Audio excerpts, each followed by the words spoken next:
கர்த்தருடைய நாமம் மகிமைப்படுவதாக உங்கள் யாவருக்கும் ஆண்டவராகிய இயேசு கிறிஸ்துவின் நாமத்தினாலே வாழ்த்துக்களை தெரிவித்துக் கொள்கிறேன். இந்த நாளிலே நம்முடைய முகங்களை குறித்து, முகத்தை குறித்து இந்த நாளிலே பேசலாம் அப்படின்னு சொல்லி பேஸ் ஆண்டவருடைய முகம், நம்மளுடைய முகம்.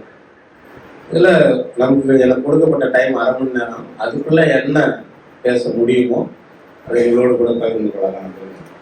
நம்ம வாழ்க்கையில நிறைய உணர்ச்சிகளை வெளிப்படுத்துவோம். சந்தோஷம், துக்கம், சோகம், இன்னும் நிறைய இருக்கு இல்லையா? அது எல்லாத்தையுமே வெளிப்படுத்துறதுக்கு ஒரு ஃபர்ஸ்ட் வெளிப்படுத்துறது எது அப்படின்னு பார்த்தா நம்மளுடைய ஃபேஸ் தான், நம்மளுடைய முகம். ஒரு ப்ராவர்ப் சொல்லுவாங்க, பழமொழி, the face is the index of the mind அப்படின்னு சொல்லுவாங்க. அகத்தின் அழகு முகத்தில் தெரியும் அப்படின்னு சொல்லுவாங்க. அகத்தின் அழகு முகத்தில் தெரியும். அதாவது உள்ளத்தின் அழகு, அகம்னா உள்ளம், உள்ளத்தின் அழகு, அது உள்ளம் எப்படி இருக்கு அப்படிங்கிறது எப்படி தெரியுமா வெளியில? முகத்தில் தெரியும் அப்படின்னு சொல்லுவாங்க. ஒரு சிலர் பார்த்தா எப்போதும் ஸ்மைலிங்கா இருப்பாங்க. ஓகேவா? இதெல்லாம் நல்லா தெரிஞ்ச விஷயம் தான், நீ ஜோயெல்லாம் கவனிச்சுக்கலாம், ஒன்றும் பிரச்சனை இல்லை. சிலவங்க பார்த்தீங்கன்னா அப்படியே எப்போதும் கடுகடுன்னு சொல்லுவாங்க. சிலவங்க எப்போதும் லாஃபிங்காக இருப்பாங்க, எப்போதும் சிரிச்ச மாதிரி இருப்பாங்க. சிலவங்க ஸ்மைலிங், புன்முறுவலோட இருப்பாங்க. சிலவங்க இறுக்கமாக இருக்கும். முகத்தை பார்த்தோம்னா இறுக்கமாக இருக்கும். இது எல்லாமே முகத்தில் காமிக்கக்கூடிய ஒரு வெளிப்படுத்தக்கூடிய விஷயங்கள் தான். அது அந்தந்த நம்மளுடைய என்ன ஃபீல் பண்றோமோ அப்பப்போ அது வெளிப்படுத்தா பிரச்சனை இல்லை. ஒரே சாயலி எப்போ பார்த்தாலும் இருந்தாலும் பிரச்சனை. ஸோ அதனால நம்ம தேவனுடைய பிள்ளைகளா இருக்கிறோம். நம்மளுடைய ரியாக்ஷனை அந்த ஃபேஸ் மூலமா எப்படி வெளிப்படுத்துறோம், நம்ம எப்படி வெளிப்படுத்தணும், ஆண்டவர் எப்படி தன்னுடைய முகத்தை வெளிப்படுத்தினார், அவருடைய முகம் எப்படி இருந்தது அப்படிங்கிறத குறித்து இந்த நாளையில நாம சுருக்கமாக சிந்திக்கிறோம். ஆதியாகமம் 31:2-5 வரை.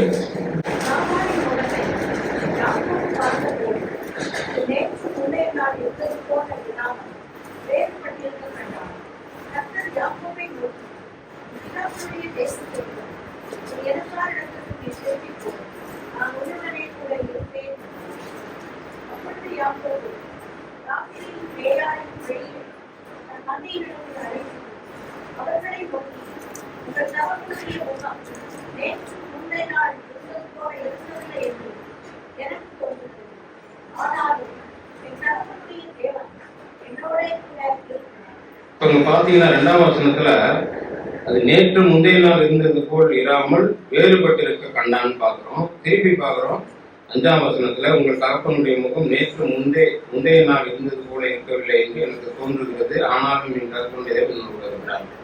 இப்ப நம்ம முகம் எல்லா நாளும் ஒரே மாதிரி நம்முடைய ரியாக்ஷன் இருக்குமான்னா இருக்காது. நேற்றுக்கு நம்ம என்ன மனநிலையில இருக்கிறோமோ அதுதான் முகம் வெளிப்படுத்தும், ஃபேஸ். சந்தோஷமா இருந்தோம் அப்படின்னா சந்தோஷத்தை வெளிப்படுத்தும், கஷ்டமா இருந்தோம்னா கஷ்டத்தை வெளிப்படுத்தும். இப்போ ஜெரோ பிரதர் சொன்னாங்க, அவங்க ஃப்ரெண்டுக்கு இது மாதிரி முடியல அப்படின்னு சொல்லி. அவரு சொல்றப்ப அவருடைய முகம் எப்படி இருக்கும், மற்ற நாள்ல அவருடைய முகம் எப்படி இருந்திருக்கும், அவர் இந்த மாதிரி கேள்விப்பட்டவனோட முகம் எப்படி இருந்திருக்கும், மாறுபடும். அப்போ அவர் செஞ்சுட்டு சொல்லுவாரா? நிச்சயம் சொல்ல முடியாது. அப்போ நம்முடைய முகம் நம்முடைய உள்ளத்துல நடக்கிறது, நம்முடைய வாழ்க்கையில நடக்கிறது, நம்முடைய குடும்பத்துல நடக்கிறது வெளிப்படுத்துற ஒரு காரியமா இருக்கு அப்படின்னு சொல்லி நம்ம பார்க்கணும். எப்ப பார்த்தாலும் ஒரே மாதிரி இருக்க முடியாது, இருக்கவும் கூடாது. துக்க வீட்டுல போய் நம்ம செஞ்சுட்டு இருக்க முடியுமா? ஃபேஸ்ல தான் காமிப்போம். இந்த முகம் பார்த்தீங்கன்னா ஒரு உறுப்புல வராது. இப்போ நம்ம சரீரத்துல நிறைய உறுப்புகள் இருக்கு. முகம்ங்கிறது 4-5 உறுப்புகள் சேர்ந்த ஒரு பகுதியா நம்ம பார்க்கணும். ஸோ இது ஒரு பக்கம். அடுத்ததான் இன்னொரு சம்பவத்தை குறித்து நம்ம பார்க்கிறோம். காயின் ஆபேலோட காணிக்கை குறித்து நம்ம பார்க்கிறோம். அதுல வாசிக்கிறப்போ காயினுடைய முகநாடி வேறுபட்டது அப்படின்னு சொல்லி பார்க்கிறோம். இப்போ ஆபேலோட முகநாடி எப்படின்னு இருக்கும்? ரொம்ப சந்தோஷமா இருந்திருக்கும். என்னுடைய காணிக்கை ஆண்டவர் ஏற்றுக்கொண்டார் அப்படிங்கிறப்போ சந்தோஷம் தானே, ரொம்ப சந்தோஷமா இருந்தது, முகம் மலர்ச்சியா இருந்திருக்கும். அப்போ காயினோட முகம் எப்படி இருக்கும்? இறுக்கமா இருக்கும், சேடா. அப்போ அவனுடைய முக நாடி, இப்ப நம்ம உடம்புல நாடி பாக்குற மாதிரி முகத்துக்கு நாடின்னு ஆண்டவர் அந்த வார்த்தையை சொல்லியிருக்காரு. முக நாடி வேறுபடுத்துது. வேறுபடுதுன்னா என்ன? அது சரியில்லைன்னு அர்த்தம். இப்போ இந்த இதை பத்தி என்ன சொல்லணும்னா நிறைய விஷயங்கள் நம்ம சொல்லலாம். இப்ப நம்ம முகம்னு சொல்றோம். நல்லா பேசுறப்ப முகம்ன்ற வார்த்தையை பயன்படுத்துவோம். கொஞ்சம் கோபத்துல பேசுறப்ப மூஞ்சின்னு சொல்லுவோம். கேள்விப்பட்டிருக்கீங்களா? அதுதான் சொன்ன கொஞ்சம் ஜோயலா இருக்கும் இந்த செய்தின்னு சொன்னேன். மூஞ்சின்னு சொல்லி பேசுவோம். மூஞ்சே சரியில்லையா அப்படின்போம். இப்போ முகமே சரியில்லைன்னு சொல்லுவாங்க. அது எப்போ சந்தோஷமா இருக்கிறப்போ, கன்சர்னா இருக்கிறப்ப அப்படி சொல்லுவாங்க. கோபமா இருக்கிறப்ப, இரிட்டேட்டா இருக்கிறப்ப என்ன சொல்லுவாங்க? உன் மூஞ்சே சரியில்லையே, உன் மூஞ்சே பார்க்க செய்யலையே அப்படின்பாங்க இல்லையா? அப்போ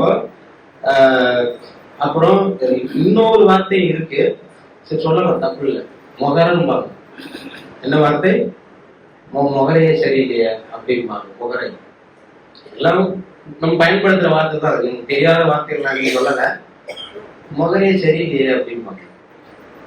அப்போ அது எப்பொழுது அந்த கோபத்தின் வெளிப்பாடுல தான் அந்த வார்த்தையெல்லாம் பயன்படுத்துவாங்க. கொஞ்சம் சந்தோஷம் நல்லா பேசுறப்பெல்லாம் பாத்தீங்கன்னா முகம்ங்கிற வார்த்தையை பயன்படுத்துவாங்க. ஏன்னா அதுதான் முகம்னு சொன்னா கொஞ்சம் கொஞ்சம் கௌரவிக்கிற மாதிரி அல்லது அவங்களை அப்ரிசியேட் பண்ற மாதிரியான வார்த்தை. ஸோ அப்படி சொல்லுவாங்க. அப்போ நம்ம முகம் நம்முடைய பாடியோட கண்ணாடி அப்படின்னு சொல்லப்படுது. நம்ம உடம்பு இருக்குல்ல, நம்ம நம்ம நம்ம உடம்புடைய விஷயங்களை பிரதிபலிக்கிற ஒரு கண்ணாடி. கண்ணாடிய ஒரு குணாதிசயம் என்ன? பிரதிபலிக்கிறது, ரிஃப்ளெக்ட் பண்றது. அப்போ நம்முடைய பாடி, நம்முடைய சரீரம், நம்மளுடைய உணர்ச்சிகளை வெளிப்படுத்துற ஒரு கண்ணாடி தான் நம்முடைய ஃபேஸ் அப்படின்னு சொல்லப்படும். அப்போ அந்த கண்ணாடி எப்படி பிரதிபலிக்கும்னா, நம்ம என்ன மாதிரி மனநிலை இருக்கிறோமோ அதை தான் பிரதிபலிக்கும் இல்லையா?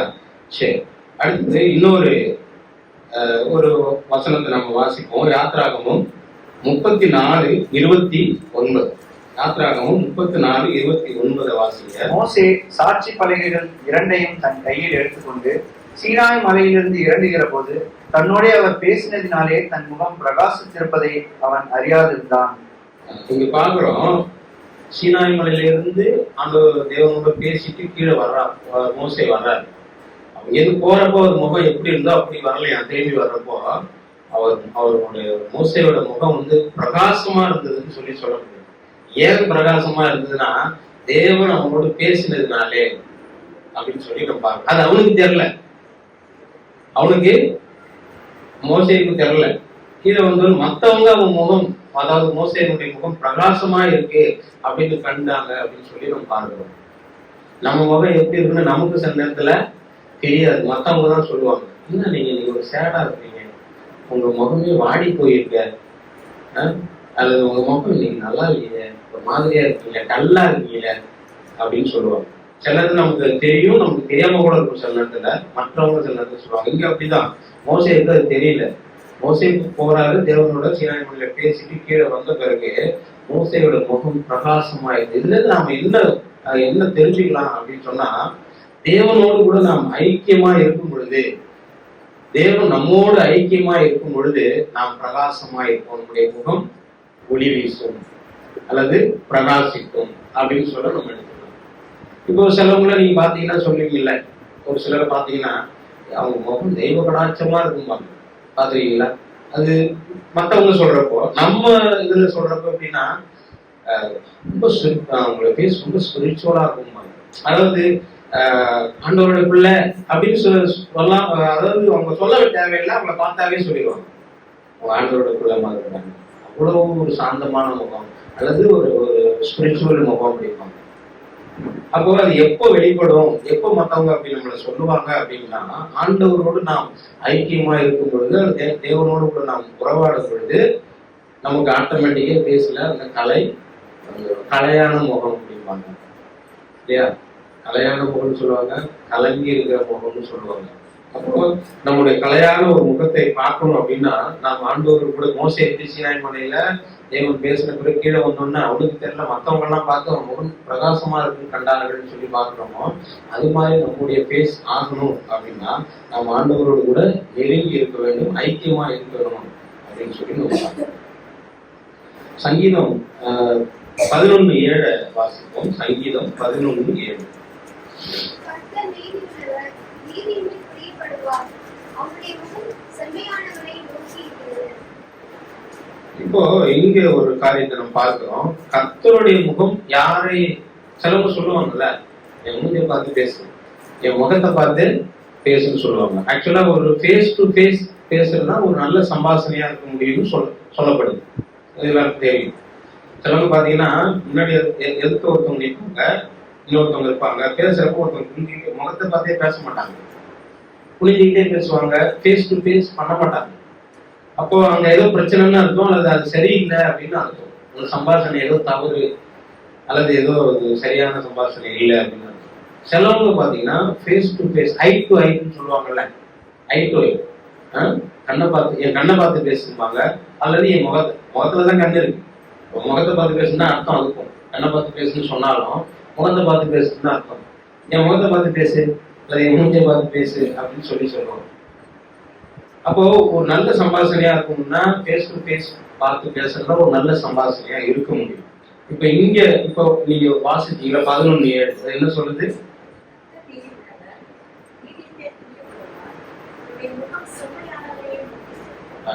ஆண்டவருடைய முகம் செம்மையானவர்களை நோக்கி இருக்கிறது. அவர் நம்ம முகத்தை அவர் பார்க்கிறார். ஆண்டவருடைய முகம் நம்மை நோக்கி இருக்கிறது. யாரை நோக்கினா நம்ம பொதுவா சொல்ல முடியாது, செம்மையா இருக்கிறவர்களை. செம்மையான நல்லா இருக்கிறவங்க அர்த்தம். சிம்பிளா இருக்கு மீனிங் சொன்னோம்னா, செம்மையானவர்கள் நல்லவர்கள், சரியானவர்கள், சிறப்பானவர்கள். அது அத்தனை நிறைய வார்த்தைகள் சொல்லலாம் செம்மை அப்படிங்கிற வார்த்தை. அப்போ ஆண்டவருடைய முகம் என்னை நோக்கி பார்க்கணும், அவர் என்ன ஃபேஸ் டு ஃபேஸ் என்ன அவர் பார்க்கணும்னா நான் செம்மையா இருக்கணும் அப்படின்னு சொல்லி வேதம் சொல்றது நான் பார்க்கணும். அப்ப என்னுடைய முகத்தை பார்க்கணும்னா நான் செம்மையா இருக்கணும். அப்ப யாரு அப்படி இருந்தா ஆண்டவருடைய முகம் என் முகத்தை நோக்கி பார்க்கணும். இன்னொரு வேடிக்கையா ஒரு விஷயம் சொல்லுவாங்க, இன்னைக்கு நான் யார் முகத்துல முடிச்சோம்னா நான் எவ்வளவு கஷ்டப்படுறேன் அப்படின்னு கேட்டுருக்கீங்களா? நாம அப்படி சொல்லக்கூடாது, பொதுவா சொல்லுவாங்க. ஏன்னா ஒரு கஷ்டம் வந்துச்சு எதனா வருதுன்னா யார் முகத்துல நீங்க முடிச்சதுன்னே தெரியாது, இவ்வளவு கஷ்டமா இருக்கு, அது இவ்வளவு பிரச்சனையா இருக்கு. ஒரு பஸ்ஸை விட்டுருவாங்க, அது ஒரு ட்ரெயினை விட்டுருவாங்க, அது காலில் எங்கேயா இடிச்சுப்பாங்க, ஏதோ நடக்கும். அதாவது பாசிட்டிவா நடக்காம நெகட்டிவா ஏதோ ஒரு சின்ன இன்சிடென்ட் தான் நடக்கும். ஒண்ணு இன்னைக்கு நான் முடிச்ச மொழியே சரியில்லை அப்படின்னு இல்லையா? அதான் முகத்தை தான் அப்படி சொல்லுவாங்க, முடிச்ச மொழி சரியில்லைன்னு. ஆனா ஒரு ஸ்லோகன் பார்த்தேன், காலையிலேயே நாம் ஆண்டவருடைய முகத்தில், மனுஷனுடைய முகத்துல முழிக்கிறதுக்கு முன்னாடி, முகத்தை பார்க்கறதுக்கு முன்னாடி ஆண்டவருடைய அல்லது தேவனுடைய முகத்தை பார்க்கணும் அப்படின்னு சொல்லி ஒரு ஸ்லோகன் பார்த்தேன். செய்திகள் ரிலேட்டடா அது இருக்கிறதுனால அதை நான் சொல்றேன். இப்போ இப்படி இப்படி பார்த்தா நம்ம யார் முதல்ல முடிச்சுன்னு சொல்லுவோமா? சொல்ல மாட்டோம். அதுக்காக தான் சொல்லப்படுது. உலக பிரகாரம் உள்ளவங்க சொல்லுவாங்க, யாரு முதல் முடிச்சிருக்கோம் மிஞ்சி போனா நீங்க யோசிச்சு பாருங்க, வீட்டுல உள்ளவங்க தான் முடிச்சிருக்கோம். நம்ம முடிச்சு பாக்குறப்ப வேற எங்கேயா ரோட்லயே தெருவில் இருக்க மாட்டோம். நம்ம பெரும்பாலும் வீட்டுல தான் இருப்போம். வெளியில போறோம், தங்கி இருக்கோம், அது வேற. ஒரு ரூம்ல தங்கி இருக்கோம், பேசுறோம், காலையில எழுந்து பாக்குறோம், அது வேற. அப்படி சொல்லக்கூடாது நாமெல்லாம் அப்படிங்கிறதுக்காக தான் மற்றவங்க சொல்லலாம். நாம அப்படி சொல்லக்கூடாதுங்கிறதுக்காக தான் காலையில எழுந்த உடனே மனிதன் முகத்தை பார்க்கறதுக்கு முன்னாடி யார் முகத்தை பார்க்கணுமா? தேவனுடைய முகத்தை, ஆண்டவருடைய முகத்தை பார்க்கணும். அவன் எப்படி பார்க்கறது? பார்க்கறதுன்னா அந்த ஆண்டவர் முகத்தை போட்டோ வச்சு பார்க்கறது அப்படி அர்த்தம் அல்ல. இப்ப சிலவங்க நீங்க நிறைய பேர் அப்படி செய்கிற பழக்கம் இருக்கும். காலைல எழுந்த உடனே யார் முகத்தையும் முடிய மாட்டாங்க. எழுந்த உடனே கண்ணை மூடி ஒரு சின்ன ஜெபம் பண்ணுவாங்க. இல்ல மனசுக்குள்ளேயோ வெளியோ சவுண்டாவோ சின்ன ஜெபம் பண்ணுவாங்க. ஆண்டவரே நாளை ஆசீர்வதிங்க. அப்ப என்ன அவங்க ஆண்டவருடைய முகத்தை பார்க்கறாங்கன்னு அர்த்தம். அப்புறம் தான் வீட்டுல உள்ள முகத்தெல்லாம் பார்ப்பாங்க. இப்ப நாம சொல்லுவோமா யார் முகத்தில் இன்னைக்கு தெரியல அப்படின்னு சொல்லுவோமா? சொல்லக்கூடாது. ஒருவேளை இது வரைக்கும் சொல்லிட்டு இருந்தோம்னா, நாம சொல்லக்கூடாது. அப்படி சொல்லிட்டு இருந்தோம்னா இனி சொல்லக்கூடாது. ஒரு சிலர் கிறிஸ்தவர் வீட்லயே கூட சொல்றது நான் கேட்டிருக்கேன். இனி நாம என்ன சொல்ல நம்ம யார் அப்படின்னா நம்ம காலையில எழுந்தோம்னா ஆண்டவர் முகத்துல முடிக்கல, யார் முகத்துல முடிச்சிருக்கோம்? வீட்டுல உள்ள முகத்துல முடிச்சிருக்கோம். அப்படின்னா நான் எழுந்தோன்னா நம்ம ஆண்டவரை நோக்கி சிலவங்க எழுந்தோட 2 நிமிஷம் கண்ணு மூடிட்டு இருந்தா என்ன உட்காந்துட்டே தூங்குற, என்ன தூக்கம் தலையில அப்படிலாம் கேட்பாங்க. பார்த்துருக்கீங்களா? அது அவங்க உண்மையிலே தூங்குறாங்களா இல்ல ஆண்டவர் நோக்கி பாக்குறாங்களாங்கிறது அவங்களுக்கு தான் தெரியும். அப்போ நம்ம காலைல எழுந்த உடனே யார் முகத்துல முடிக்கணும் சொல்லுங்க? கர்த்தருடைய முகத்துல நம்ம முடிச்சோம்னா நம்ம அப்படி சொல்ல மாட்டோம். அப்ப ஆண்டவருடைய முகத்துல முடிச்சா அன்னைக்கு எல்லாம் நமக்கு எல்லாம் கெடுதல் நடக்குமா, நெகட்டிவ் எதனா நடக்குமா? நடக்காது. அப்போ அப்படிதான் நம்ம பார்க்கணும். சரி, சங்கீதம் 34:6 வாசிப்போம். சங்கீதம் 34:6. இந்த ஏழை கூப்பிட்டான், கர்த்தர் கேட்டு அவனை அவன் இடுக்கண்களுக்கெல்லாம் நீங்களாக்கி ரட்சித்தார். சங்கீதம் 34. அவர்கள் அவரை நோக்கி பார்த்து பிரகாசமடைந்தார்கள். அவர்கள் முகங்கள் வெட்கப்படவில்லை. 5 நான் தப்பா வச்சுட்டேன்னு நினைக்கிறேன். சங்கீதம் 34:5. சிஸ்டர் இன்னொரு வாட்டி வாசிங்க. அவர்கள் அவரை நோக்கி பார்த்து பிரகாசமடைந்தார்கள். அவர்கள் முகங்கள் வெட்கப்படவில்லை. ஃபர்ஸ்ட் ஒரு வசனத்துல பார்த்தோம், ஆண்டவருடைய முகம் நம்ம முகத்தை பார்ப்போம். எப்ப பார்க்கணும்னா நாம செம்மையா இருந்தாலும் பார்க்கணும். இப்ப இந்த வசனம் என்ன சொல்லுது?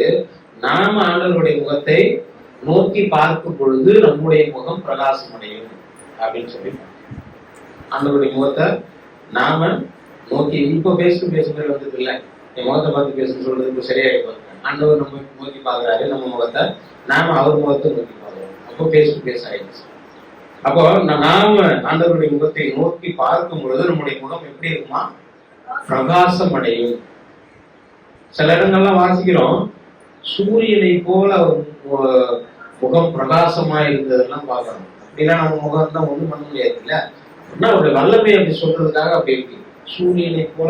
அதாவது அந்த பிரகாசத்துக்கு அளவில்லை அப்படிங்கிறதுக்காக தான் அதை நம்ம அப்படி சொல்றாங்க. அப்போ அவ்வளவு பிரகாசமா இருக்கு அப்படின்னு சொல்றாங்க. சரி, அப்ப நாம ஆண்டவரை நோக்கி பார்க்கும் பொழுது நம்முடைய முகம் பிரகாசம் அடையும் அப்படின்னு சொல்லி நம்ம பார்க்கணும். சங்கீதம் 67:2 வாசிப்போம். சங்கீதம். தேவரீர் எங்களுக்கு இறங்கி எங்களை ஆசீர்வதித்து உம்முடைய முகத்தை எங்கள் மேல் பிரகாசிக்க பண்ணும். அடுத்தது ஜெபமா இதை பார்க்கிறோம். நாம தேவன் நம்முடைய முகத்தை பார்க்கிறான்னு பார்த்தோம், நாம அவர் முகத்தை பார்க்கணும்னு பார்த்தோம். இது நம்முடைய ஜெபமா இருக்கணும்.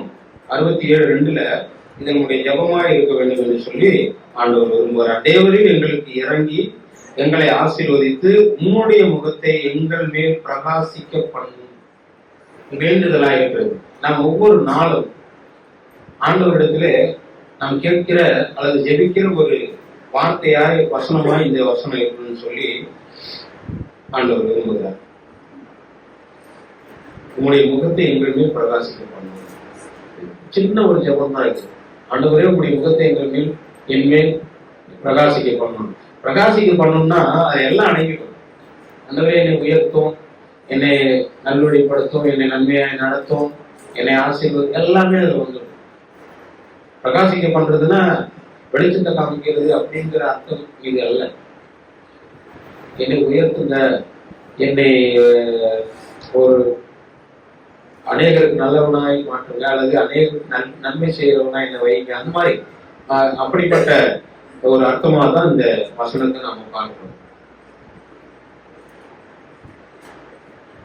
சில இடங்கள்ல சொல்லுவாங்க செத்து போன முகம் அப்படின்னு சொல்லுவாங்க. உயிருள்ள முகம்தான், ஆனா சொல்றப்ப என்ன சொல்லுவாங்க, அந்த முகம் உயிருள்ள முகம்தான், ஆனா சொல்றப்ப செத்து போன முகம், செத்தம் கொஞ்சம் வேக வச்சுருப்பாங்க. பாத்துருக்கீங்களா? சில அது எவ்வளவு சாதாரணமா கேட்க மாட்டாங்க. ஒரு கோபத்துல அல்லது ஒரு ரொம்ப எல்லைக்கு போறப்போ அந்த கேட்கறது வரும். அதுல செத்து போன முகம் தான் இருக்கும் இல்லையா? அப்போ முகம்தான், அது என்னென்னலாம் பேச்சு வருதுன்னு பாருங்க. ஓகே, அப்போ யாக்கோபை குறித்தும் வசனம் ஒரு வசனம், இனி உன் முகம் செத்து போவதும் இல்லை. ஒரு வசனம் வாசிக்கலாமா? ஏசாயா 29:22. ஏசாயா 29.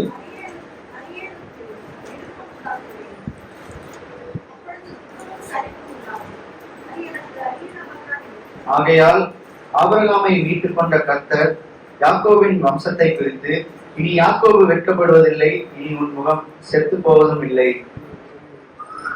அப்படின்னு சொல்லுங்க.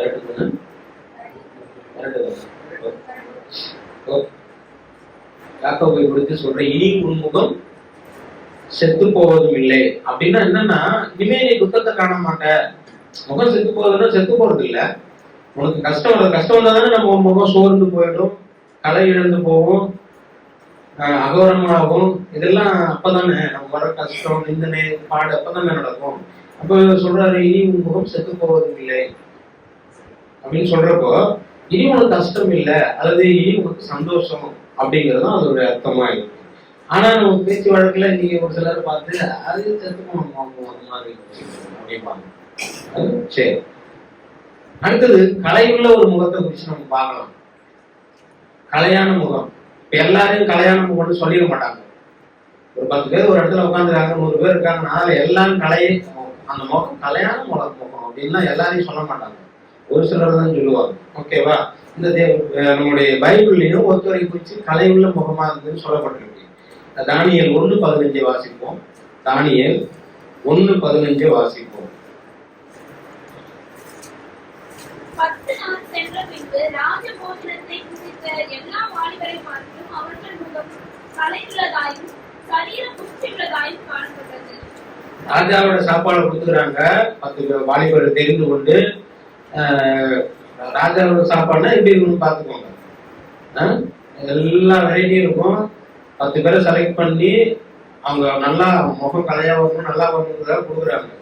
ஆனா இவங்க தானியேல் அவர்களுடைய நண்பர்கள் பாத்தீங்கன்னா அவங்க என்ன பண்ணல, அவங்க கூட சாப்பிடல, அந்த போஜனத்தெல்லாம் சாப்பிட விருப்பம் இல்லைன்னு சொல்லியிருக்கிறாங்க. ஆனாலும் பாத்தீங்கன்னா அந்த ராஜாவுடைய அந்த சாப்பாடை சாப்பிட்டவங்களை விட இவர்களுடைய முகம் கலையா இருந்தது, தேகம் புஷ்டியா இருந்தது பார்க்கணும். இப்ப கலையா இருக்கு அப்படின்னா அது நாமளும் அப்படியே தானா வந்துடாது.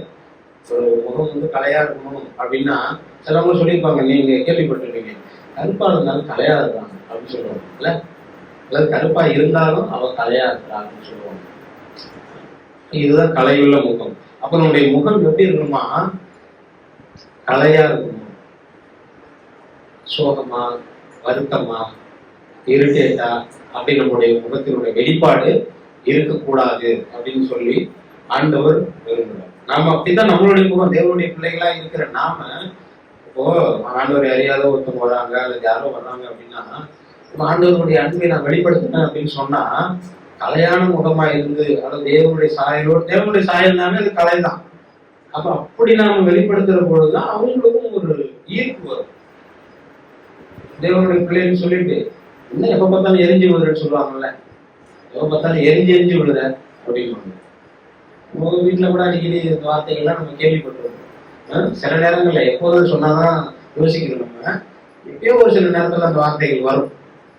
அப்போ அப்படி இல்லாதபடி இந்த தானியோட நண்பர்கள் தானியோட முகம் எப்படி இருக்குதுன்னு சொல்லி பார்க்கறாங்க. கலையுள்ள முகம். இவ்வளவுக்கும் சாதாரண சாப்பாடு தான், இவங்களுக்கு என்ன சாப்பிட்டு சாப்பிட்டுருக்காங்க, ஆனாலும் கலையா இருந்ததை நம்ம பார்க்கணும். அடுத்ததா தானியேல் 3:19 வாசிங்க. இது ஒரு வித்தியாசமான முகம். தானியேல் அப்பொழுது நேபுகாத்நேச்சாருக்கு கடும் கோபம் கொண்டு சாத்ராக், மேஷாக், ஆபேத்நேகோ என்பவர்கள் விரோதமாய் அவருடைய முகம் வேறுபட்டது. சூளையை சாதாரணமாய் சூடாக்குவதை பார்க்கிலும் 7 மடங்கு அதிகமாய் சூடாக்கும்படி உத்தரவு கொடுத்து கோபம் வந்தனாலதான் சொல்றாரு. என்னன்னா நேபுகாத்நேச்சார் இங்க பார்த்தோம், அந்த வாலிபர்களுடைய முகம் கலையா இருந்தது, கலையுள்ள முகத்தை பார்த்தோம். அடுத்தது நேபுகாத்நேச்சாரோட முகம் கோபமா இருக்கிற முகத்தை நம்ம பார்க்கணும். அப்ப கோபமா முகம் இருந்தா எப்படி இருக்குன்னு பாருங்க. சோ நமக்கு கலையுள்ள முகம் வேணுமா, ஆண்டவருடைய சாயல பிரதிபலிக்கிற அந்த பேஸ் வேணுமா, இல்ல நேபுகாத்நேச்சார் மாதிரி அந்த படுங்கோபமாகி அந்த தீச்சூளைய 7 மடங்கு அதிகப்படுத்துங்க அப்படின்னு சொல்றோம். அப்படின்னா எவ்வளவு கோபப்பட்டு அவங்க இமேஜின் பண்ணி பார்க்கணும், அவங்க முகம் எப்படி இருந்தது, எப்படி சொல்லியிருப்பாரு.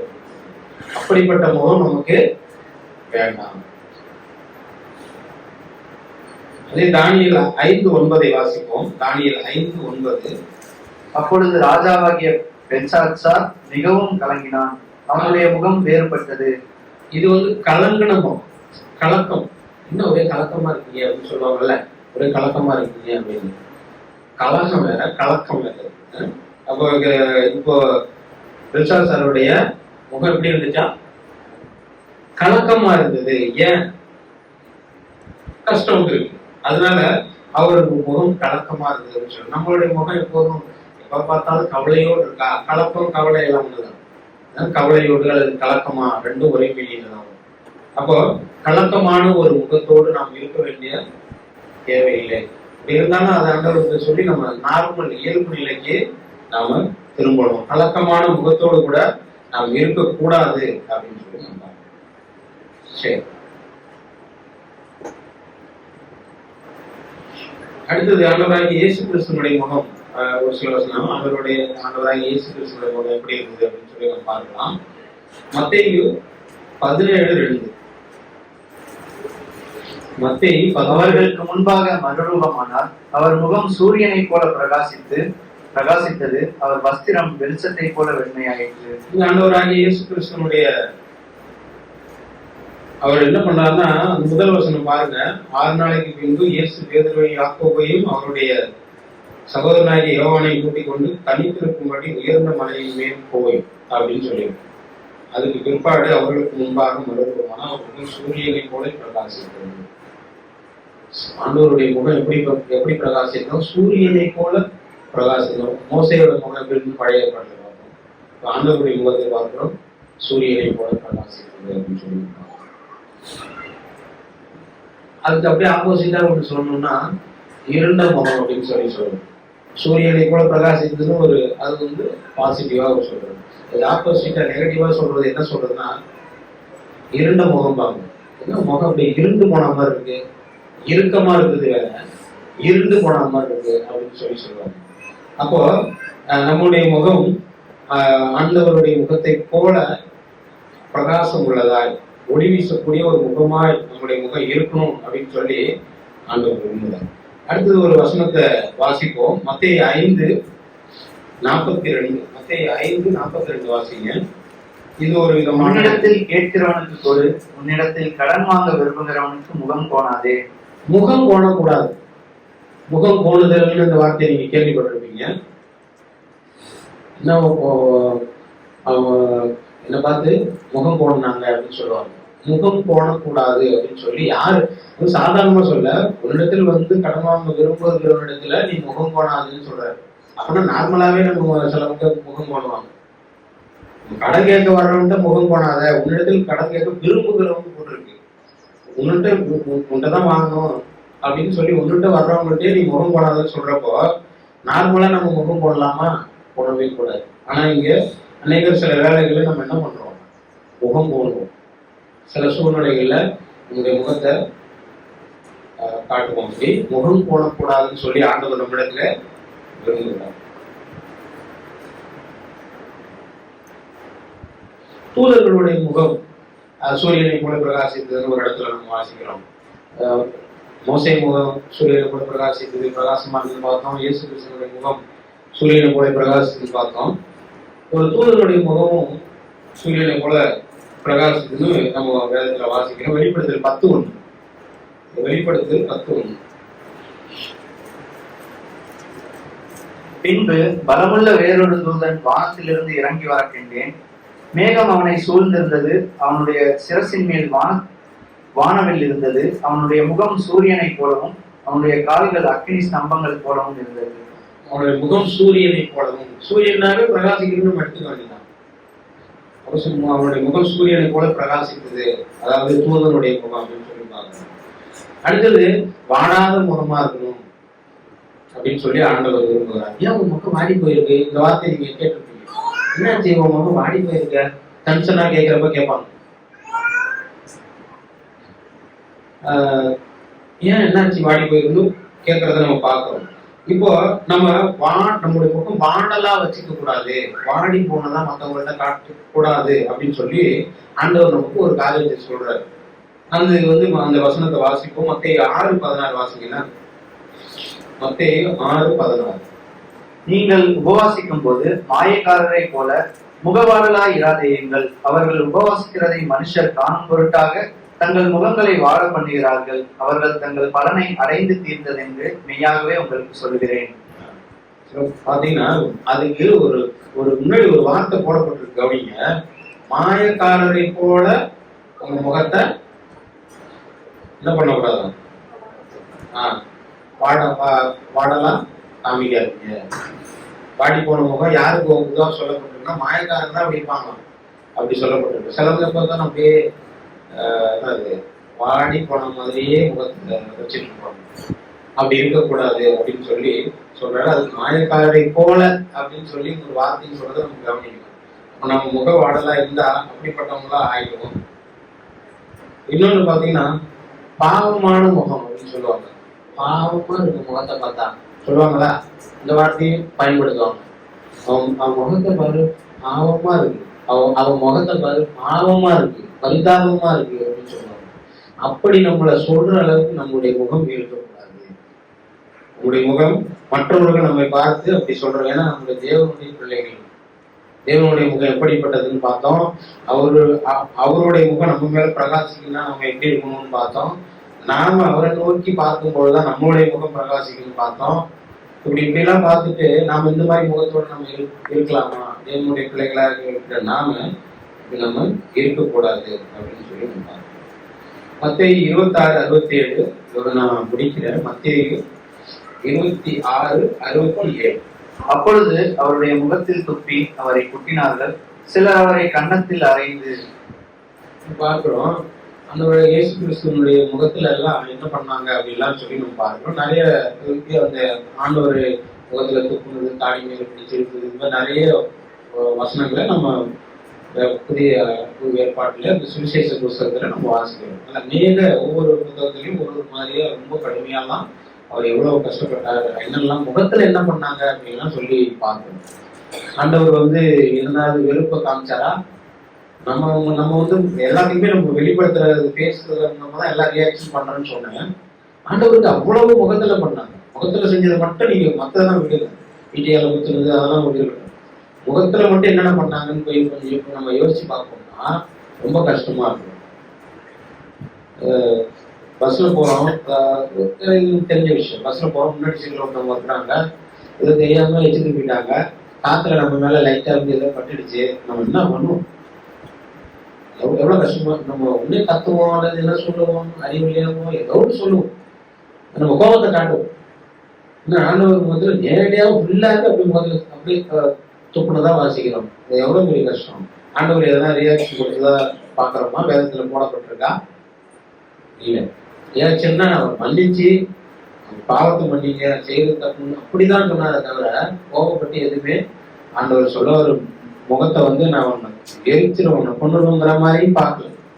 அப்போ அப்படிப்பட்ட தெய்வத்தை நாம் ஆராதிக்கிற நாம் நம்முடைய முகங்கள் ஒரு இடத்துல வாசிப்போம். அவருடைய முகங்கள் பிரகாசம் அடைந்து வெட்கப்பட்டு போகவில்லை. யாரு? ஆண்டவருடைய பிள்ளைகளுடைய முகங்கள் வெட்கப்பட்டு போவதில்லைன்னு ஒரு இடத்துல நம்ம வாசிக்கிறோம். நம்முடைய முகம் நாம இப்படி இந்த மாதிரியான முகத்தோடு கூட நாம் ஜீவிப்போமானால், நாம் செம்மையா இருப்போமானால், நாம் ஆண்டவரை நோக்கி பார்ப்போமானால், நம்ம காலையில் எழுந்தோன்னா ஆண்டவர் முகத்துலதான் விழிப்போமானால் நம்முடைய வாழ்வு நல்லா இருக்கும். அநேகருக்கு ஆசீர்வாதமா இருக்கும், அநேகருக்கு மகிழ்ச்சியை கொடுக்கிறதா இருக்கும். ஒருத்தவங்க நம்ம கிட்ட பேசுறாங்க அல்லது என் முகத்தை பாக்குறாங்கன்னா அவங்க சந்தோஷப்படணும், அல்லது ஒரு திருப்தி வரணும். ஏன்டா இவங்க முகத்தை பார்த்தோம், ஏன்டா இவங்க பேசணும் அப்படின்னு அவங்க நினைக்கிற மாதிரி நான் நடந்தேன் அப்படின்னா நான் ஆண்டவருடைய பிள்ளையா இருந்து என்ன பிரயோஜனம்? ஒரு பிரயோஜனம் இல்லையே.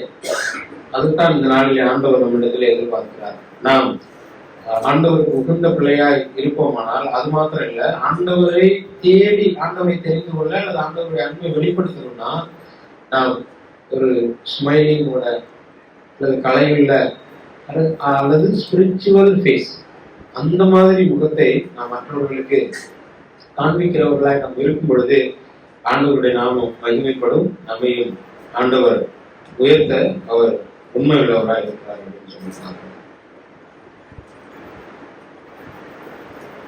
ஆண்டவர் குறித்து நிறைய பார்க்கிறோம். அவருடைய பார்க்கத்தக்க ரூபம் அவருடைய முகம் அப்படின்னு சொல்லி பார்க்கிறோம். அழகும் இல்லை சௌந்தரியம் இல்லைன்னு பார்க்கிற முகம். ஆனா அழகான முகம்தான், சௌந்தரியமான முகம்தான். ஒரு முகம் எப்படிலாம் இருந்துன்னு சொல்லி பார்க்கணும். அந்த மாதிரி பாடுலாம் நம்ம முகத்துல எதுவும் கிடையாது. நமக்கு அந்த மாதிரி பாடு எதுனா வருதுதான். ஆனாலும் அவர் எப்படி வெளிப்படுத்தினார் தன்னுடைய முகத்தை, எப்படி அந்த அன்பு சொரிந்த அந்த இதை வெளிப்படுத்தினாரு. நம்மளுடைய முகம் எப்படிப்பட்ட ஒரு இதுவா இருக்கு. முக ஒப்பனை தவறு கிடையாது. முகத்துக்கு பவுடர் இந்த மாதிரிலாம் போடணும்ல, அது தவறு இல்லை, அது போகணும். ஏன்னா அதுதானே சொல்லிடுவாங்க, இல்லைன்னா பார்க்க செய்யல அப்படின்னு சொல்லிட்டு போயிடுவாங்க. அதனால என்ன பண்ணணும், அதெல்லாம் தேவைதான், முக பண்ண தப்பு கிடையாது, அதெல்லாம் செய்ய தேவையில்லை. ஆனால் உள்ளார்ந்த வெளிப்படுத்துதல் எப்படி இருக்கு, அது அதை விட முக்கியம் அப்படின்னு சொல்லி நாம பார்க்கணும்.